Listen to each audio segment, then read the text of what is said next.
So guys, we talked about the Buk, we talked about many other things, but let's talk about the SAMP-T, right, or the Aster missile system that got leaked for the Italians and the French. So what should you expect from this thing in-game, okay?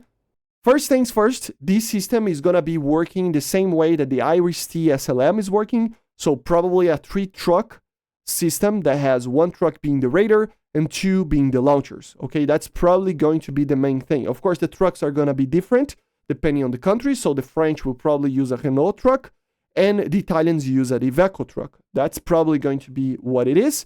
And of course, it is going to work in the same way. The dynamics of driving around and stuff will probably be very close to the MAN trucks that we have in the German Tech Tree, okay?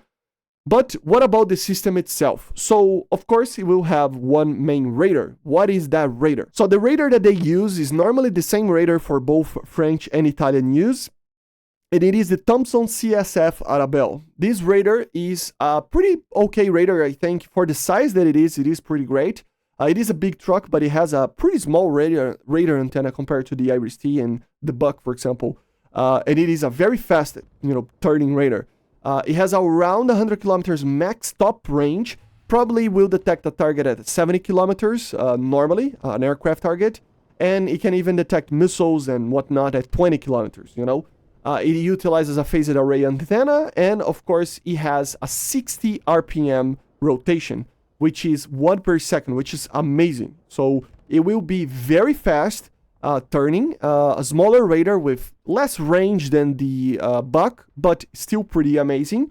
And it can track a lot of targets, firing 16 missiles at once, okay? So just like the Iris-T, you will be able to use this radar, mainly this radar, and only this radar, to be honest, to guide the missile until it gets its proper, internal guidance of the missile, okay? So it's gonna be like exactly the same as the Iris-T SLM, apart from one thing that we're going to talk about with the missile. The missile is completely different, but everything else is very, very similar on the way that you're going to play with, okay? Then, of course, you have 2 trucks that will have the launchers. These 2 trucks will have normal truck abilities, okay? So, like I said, it's just normal Iveco and Renault trucks, nothing else to talk about there.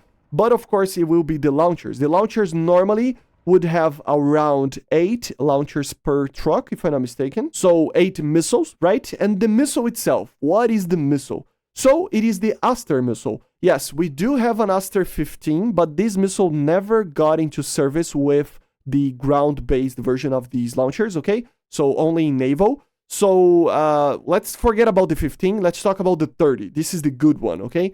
The Aster 30 will be these missiles that we get launched from these launchers. So what it is going to be, like I said, 8 missiles each truck, 16 missiles total. And this missile is a pretty modern idea of what an air-to-air missile, a ground-to-air missile should be. So it uses actually a 2-stage system. So it's much more efficient in the range, meaning that although it is smaller and way lighter than the Buk, for example, it has a much greater range, okay? So this missile is going to have, on the very least, 120 kilometers. It can do more than that, but the radar won't help it too much. In the better versions, we're talking about the block, the initial blocks, not the NT version. So these early models, they are going to be pretty much, just 70 kilometers range detection probably, and then 100 to 120 kilometers max range of the missile. It won't matter too much. These ranges are way beyond anything that the map will provide. A max altitude of around 20 kilometers, so it can detect pretty much everything. Inside a normal gameplay scenario, these missiles can hit anything. Maximum speed around Mach 4.5, so very close to the Buk as well, close to hypersonic speeds. Very, very fast missile. And like I said, with the 2-stage terminal system, right? So it has the first stage booster and then a terminal dart system, like a second stage that it still has an engine and stuff.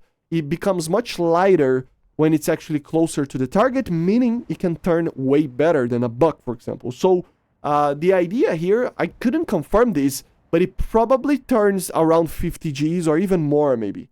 They say excess of 50 Gs. I don't know. These numbers, they might be just completely wrong. I don't know. But it will turn better than the Buk. meaning that it will be a missile that has more range because of this efficient system and a better turning than the Buk.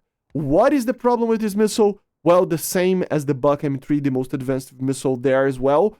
It is the active radar homing seeker head, right? Why is that? Because multipath, right? So although the missile will turn like an Iris-T, it will have 100 kilometers of range and an amazing two-stage burner. Yeah, active radar homing, if the target knows what he's doing, using multipath, flying below 60 meters, you will miss the missile, okay? So I don't know how effective this thing will be. If the target is flying above 60 meters, it will probably be the best AA system in the game. I thought the Buk was going to be the best, because I honestly didn't know that much about this system. But this is incredibly amazing on the regards of hitting targets and turning and energy, right? So it is actually going to be pretty amazing. The only small thing that it loses for the Buk, to be honest, it is the amount of missiles that, you know, you can normally have. I don't know how they organize these battalions. The battalion of Buks are incredibly large, right? So they can launch like 36 missiles at once. I don't know how they organize that, so I'm not going to talk too much about it. But the honest one thing is the radar. You know, the radar that he has, it has only one radar, so it doesn't have illumination radars. That can mean that you can lose the target sometimes.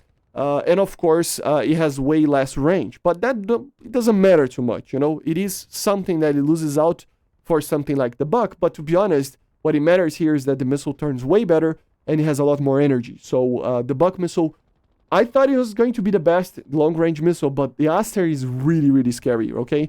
So, yeah, basically this is it. It's very similar to the Iris-T on how it will work. 3 trucks, probably. A very okay, you know, radar, very solid radar. Not going to complain about it. 70 kilometers on the very least is pretty amazing. It's pretty great. A very fast update cycle. And, of course, an amazing, amazing missile. So, I don't know about how it is going to be for short ranges. But for longer ranges, it is probably going to be the best missile in the game. For short ranges, I don't know. The Iris-T is always a little bit scary. But let's see how it is implemented in the game. Active radar homing is probably an amazing thing. But for in-game purposes, the multipath can become a little bit annoying, right? So, yeah, this is what you should expect from this missile, from this system. And, yeah, a very, very cool thing. Remember, SAMP actually means in French, surface-to-air, medium-range, land-based, right? So it basically means it's explaining what it is. So just to let you know, okay? So basically this is it. I hope you enjoyed. Make sure to subscribe and yeah, be scared about this thing because it can deploy multiple 100-kilometer range Mach 4.5 missiles around the map. So very scary, right? So let's see how it is. Sad about multipath, maybe, because of this AA system, it might loses out. Just like with the Buk, you know, you might lose out. It's not IR, right? But doesn't matter. Doesn't matter. It is what it is. So I see you guys on the next one. And bye, guys. See ya.